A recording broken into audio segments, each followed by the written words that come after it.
generally when I'm preparing to come and talk, I think, what do I need? What do I need right now? And today it felt like equanimity. Um, this is like, what a time we're in right now. I feel like I am experiencing, um, in particular, just really noticing the ways that conflict has been showing up in so many different arenas. I feel it inside of myself, in some of my close relationships, in communities that I'm um, in the world, looking at our country, looking at the world globally. It feels like there's conflict at every level, and it's not just like right now. It feels like it's been going on for some time, and it doesn't look like it's doesn't look like it's going anywhere. It's, let's just be real. Um, this is a time when there's just a lot, feels like fires burning everywhere. Um, I know what I am often longing for is just like cool, like, and things just cool down. Can like my system just cool down? I can't get enough of like being in the water right now, feeling anything that'll like cool things down. Um yeah, and I know it's hard to believe like getting towards the end of another year that feels like it's like another year of the unimaginable. How is it that we've now had um for me, I guess going back to the beginning of the pandemic, kind of one year after another, that's just like I could not have imagined where we were going to go this year. That we were going into a pandemic, that now we're in year 3 of a pandemic, that we've had, um,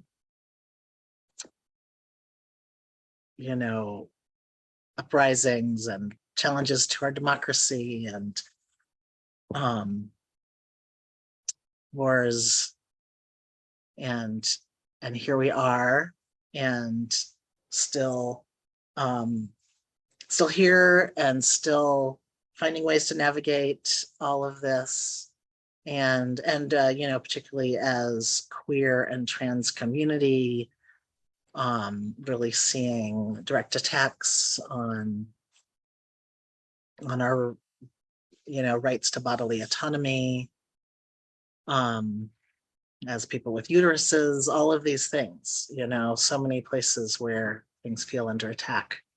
So it does seems like with all of that, where how can our practice help? And one of the places that I've been coming back to over and over again is, first of all, just for me, the heart practices that are a part of this Buddhist path, which include loving kindness, compassion, sympathetic joy, and equanimity. This bundle of practices, sometimes we call them the heart practices, sometimes we call them the divine abodes, or we use the Pali word Brahma Viharas, which just means divine abode. They're also sometimes called the immeasurables. And these qualities, sometimes it seems like sort of simple or simplistic to call upon these qualities when there's so much in the world that feels so scary, enraging, um, you know,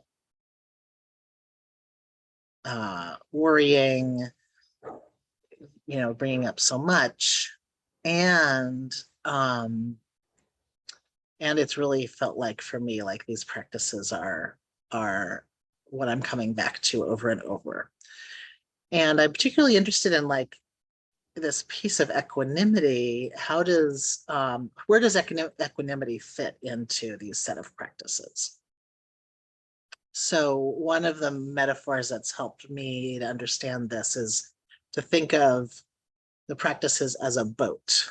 So if I'm in this boat, like a rowboat, um, the there's the pointy part of the boat, the prow of the boat, and we can think of that as this quality of loving kindness. So loving kindness, we could also just say friendliness. Um,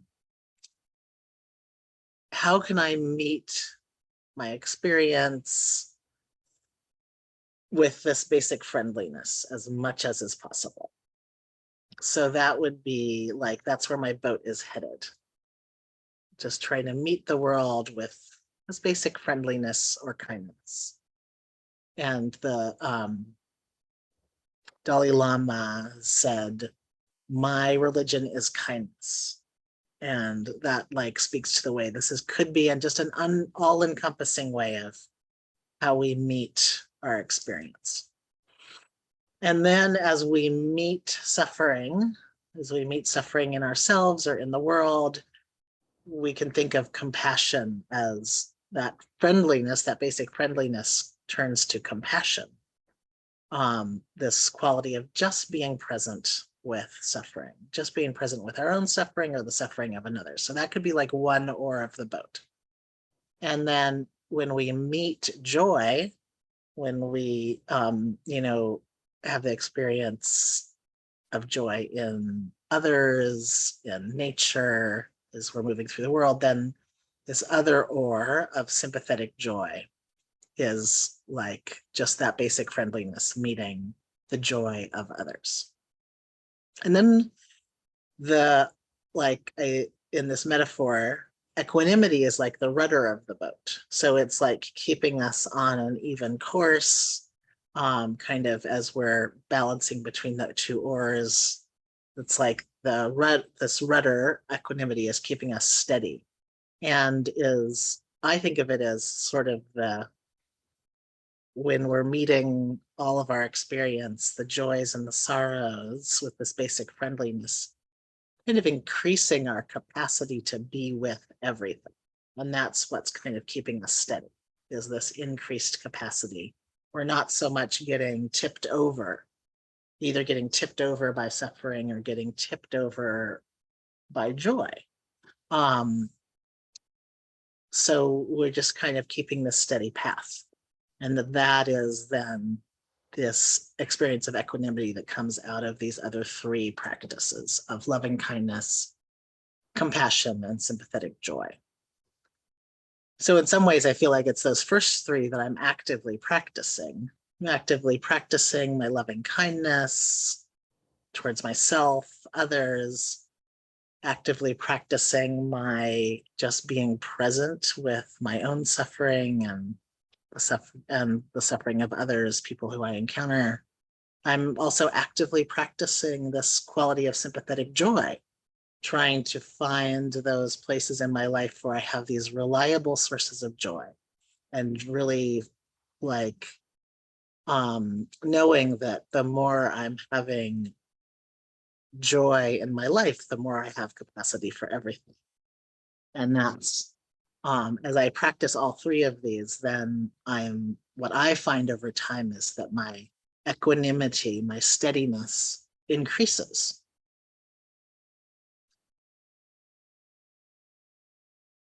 So another way that I think about this is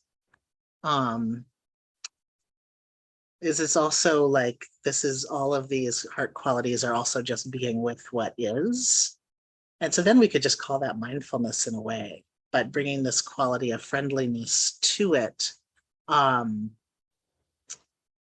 it sort of like keeps everything sort of,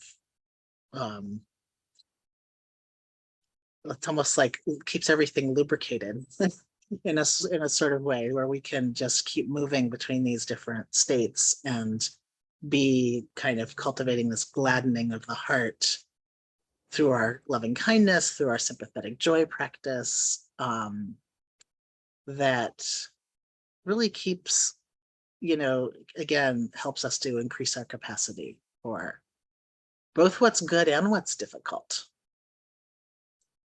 You know, like we can notice that sometimes it's difficult to take in, as much as it's difficult to take in what's hard, it can also sometimes be difficult to take in what's good. If we just notice, like I notice sometimes when someone just gives me a compliment, I'm like, oh, I'm really uncomfortable. And how can I be with and cultivate also my capacity to take in, you know, appreciation, to take in kind words. Sometimes like we can have difficulty taking in pleasure if we feel like, oh, I'm not deserving of this, or someone else is suffering. Can we also be like increasing our capacity to take in what's good? And then my experiences over time, as I am kind of increasing my capacity to be with what's good and with what's difficult, the steadiness increases. And another way that I think of it is in terms of like building trust with myself. As I can be with more of what's arising, I'm like building trust in myself. I'm like trusting that you know, when something difficult comes along, I'm trusting, oh, I can handle this. I've been able to be with my suffering and other people's suffering. I'm going to be able to handle this. And that's like building trust with myself. And it's like through this commitment of staying with all of the experience, all the joys and the sorrows, I have more trust in myself. And that it builds a kind of resilience. And again, this is sort of like the rudder on the boat. It's helping me stay steady, kind of upright, and in a balanced relationship with myself and others. And I'm less likely to really get thrown off balance by, you know, difficulty, whether it's my own anxieties, worries about the future, or like, you know, a difficult interaction with someone, some difficult feedback.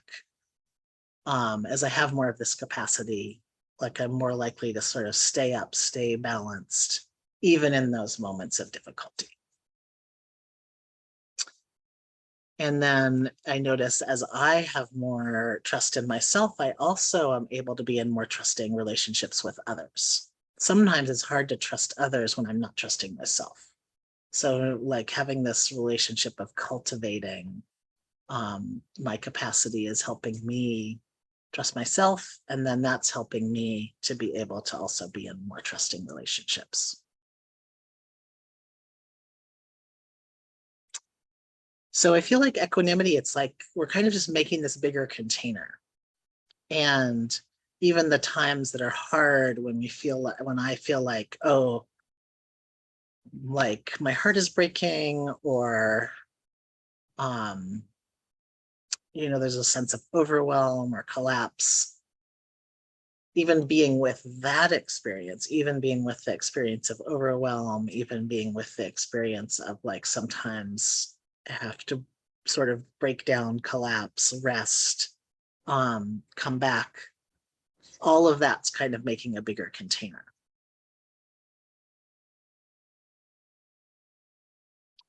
And it's like in those moments when we do break and put ourselves back together again, it feels like each time that happens, there's a little bit more space.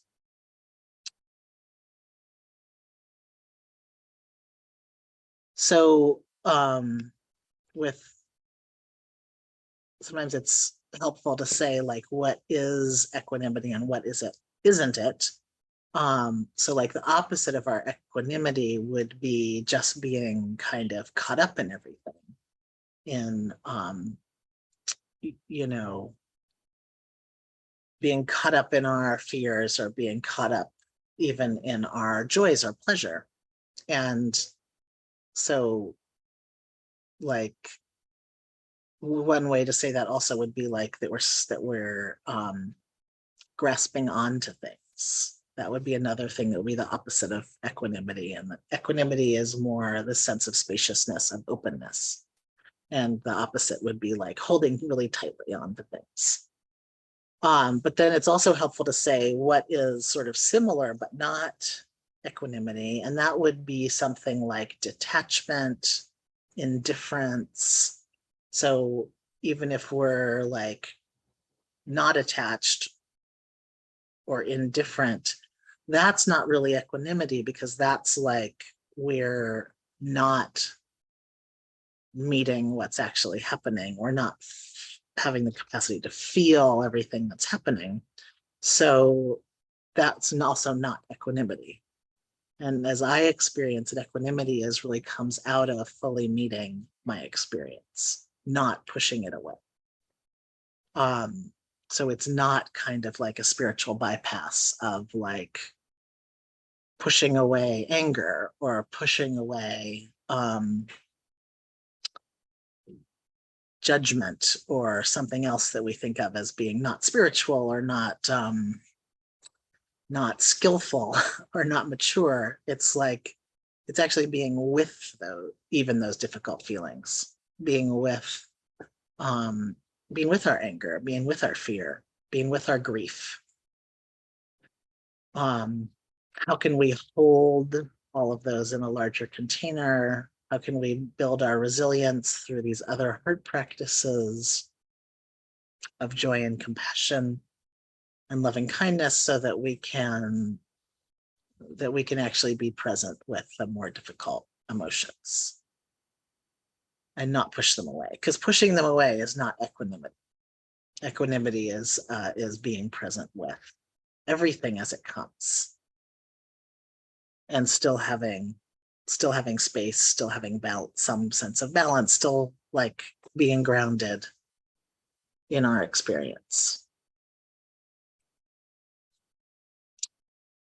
And I wanted to bring in like, how are we practicing equanimity in community? I think a lot of the times we're talking about these practices as individual practices, and where they get really interesting, in my opinion, in my experience, is how do we practice them together? So like loving kindness gets really interesting, and like how do we actually bring it into our relationships? How can we be actively you know, wishing each other well as we are in community or as we are in relationships? How can we be like really noticing in our relationships when we encounter each other's joy, so that we can let the joy of others really spark our own joy? And then compassion, both compassion and sympathetic joy are so naturally arise in our relationships, and can be a place where we really cultivate these in community. And it's interesting, there's a number of places in the Buddha's the words of the Buddha that have come down to us, where the Buddha really points to these qualities, especially loving kindness, as the ways that we actually do cultivate community.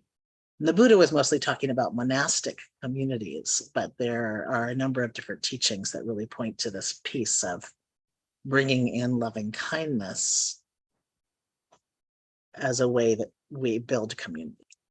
And so, so I'm also interested in how do we practice this quality of equanimity in community? And, in thinking about that question, I really go to one of my teachers, Larry Yang, and he has this book, Awakening Together.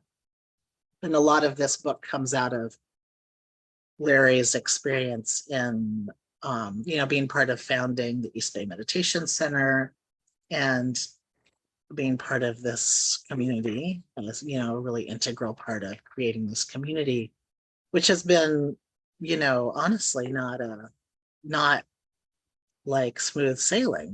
This is my experience, having been part of the East Bay Meditation Center now for, 14 years, is that there's been conflict the whole time. There's always been different people come to this community with different needs. And so, of course, there will be conflict. Sometimes we avoid conflict because we create a hierarchy. Some people's needs get met, other people's needs don't get met. And so there appears to not be conflict, but that's not really, that kind of peace or harmony that's based on hierarchy or oppression is not really what I think of as peace or harmony. So I've really learned over the years that this piece of having conflict is actually a sign of a healthy community. It is a sign that we're really inviting people to be their full selves, including their needs and including those needs that may be in conflict with other people's needs. And so Larry says this really beautiful thing that I think of often is how can we break together instead of breaking apart? And I just want to read a little bit from Larry's book. He says, what would it be like, even amid all the complexity, even in the face of injuries, even in the face of harm, to break together rather than break apart? Could we stay together even as we experience our differences and the hurts caused by them? What would it be like to hold our hearts open towards the injuries caused by our seeming adversaries as best we can? How do we stay in the room with each other, stay in relationship with each other, even when the unconscious reactive mind, or even the conscious one, wants things to be different from the way they are? We have all been guided, whether by the formal teachings or our own intuition, to know that there is a higher place to which we could all go. We may not have the skills yet, nor the awareness, nor even the kindness, but those can gradually come if we have the intention of not leaving the room and not leaving the relationship. So, yeah, just letting those words settle for a minute.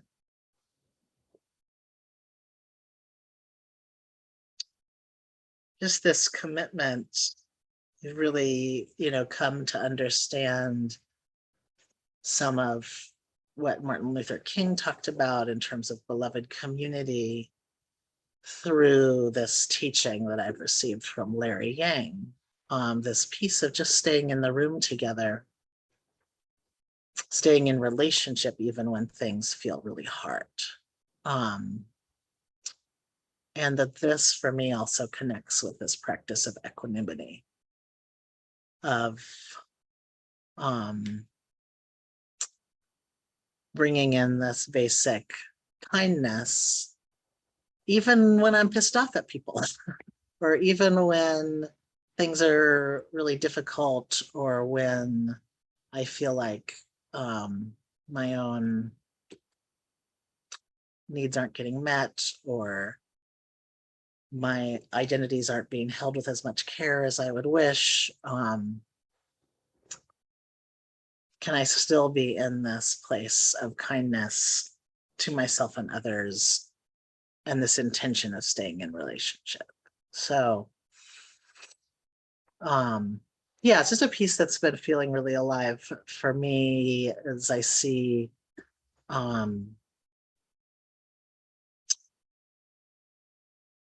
conflict happening in different spaces, and feel my own commitment to stay in relationship in the communities that are really important to me, EBMC certainly being one of those. And yeah, feeling that happening in different spaces, my work life and spiritual community and other communities, and just continuing to have this, continuing to come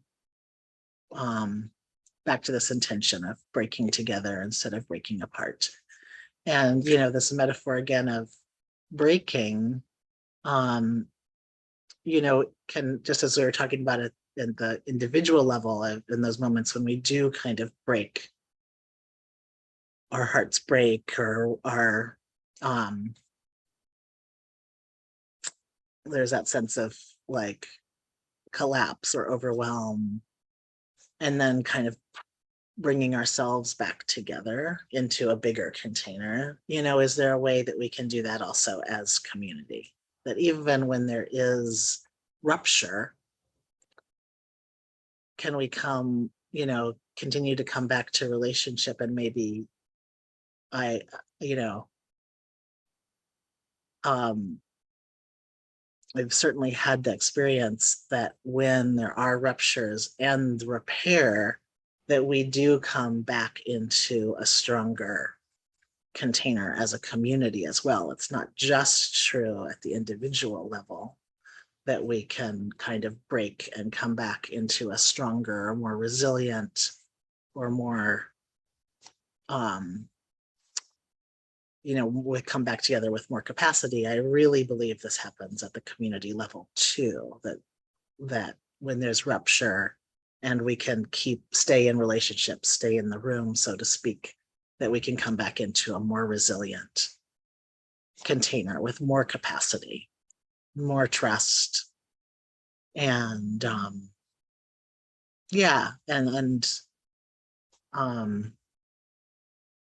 and more care for each other, even though that might also have to involve taking a little bit more space, or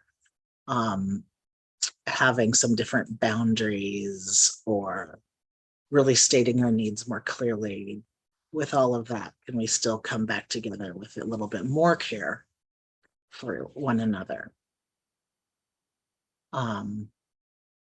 So it has been my experience in some cases, and that's sort of what, as I continue to practice equanimity in community, that's something I really hold as a deep value.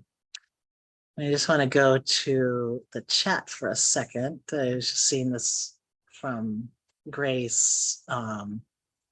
Thank you. The quote from Larry reminded me of a question posed by Kazuhaga's meta meditation on the Irresistible podcast. What would it mean to trust that conflict is the spirit of relationship asking itself to deepen? It's so beautiful. I love that quote also. So thank you so much, Grace, for bringing that in. What would it mean to trust that conflict is the spirit of relationship asking itself to deepen? And I feel like, those times when there's conflict or rupture and repair, that is a place where such deepening can happen in our relationships, in our communities. And I propose that that's a kind of community process of coming to more equanimity.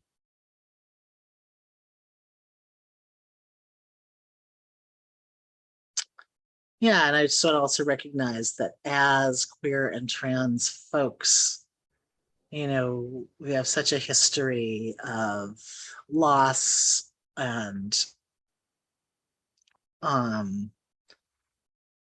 challenges, and coming together and supporting each other and mutual aid and all of those things together. And it brings, I think, such a resiliency within our communities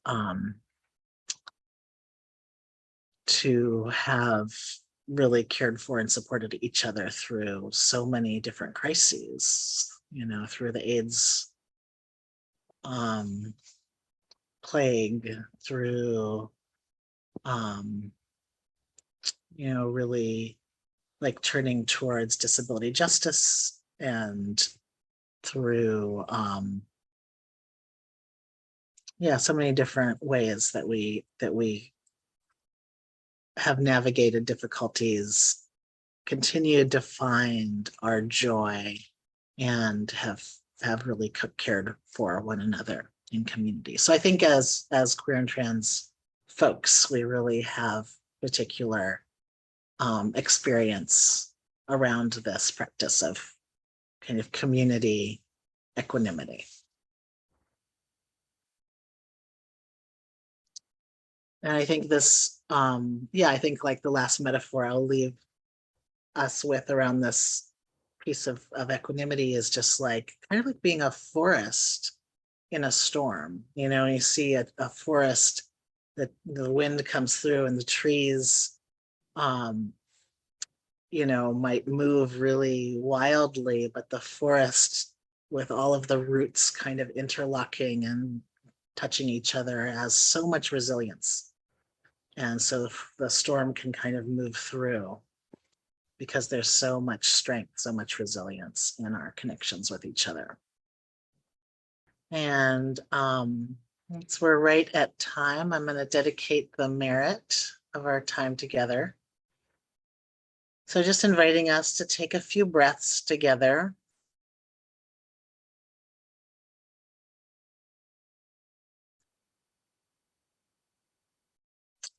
Just recognizing the merit of coming together in Sangha, practicing together, exploring this quality of equanimity and exploring what it might mean to practice equanimity as a community, collective equanimity, and offering the goodness, the merit that we have generated together tonight out to all who are suffering in our world.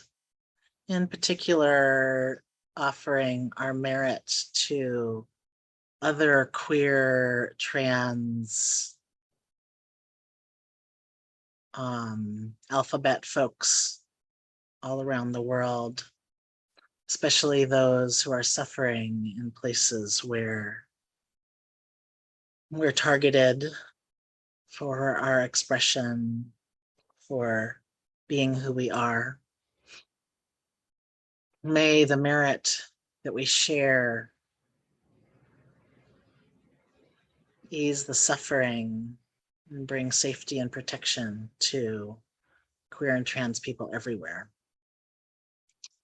May we be safe and protected from all harm.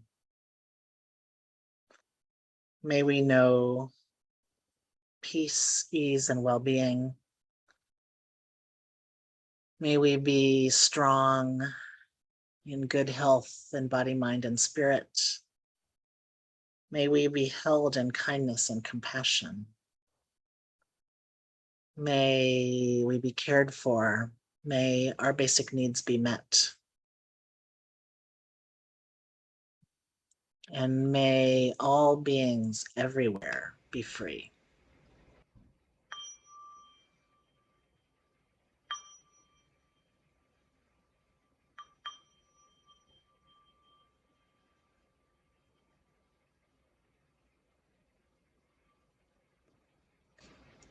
So good to be with you all. Thanks everyone for the generosity of your presence and your support.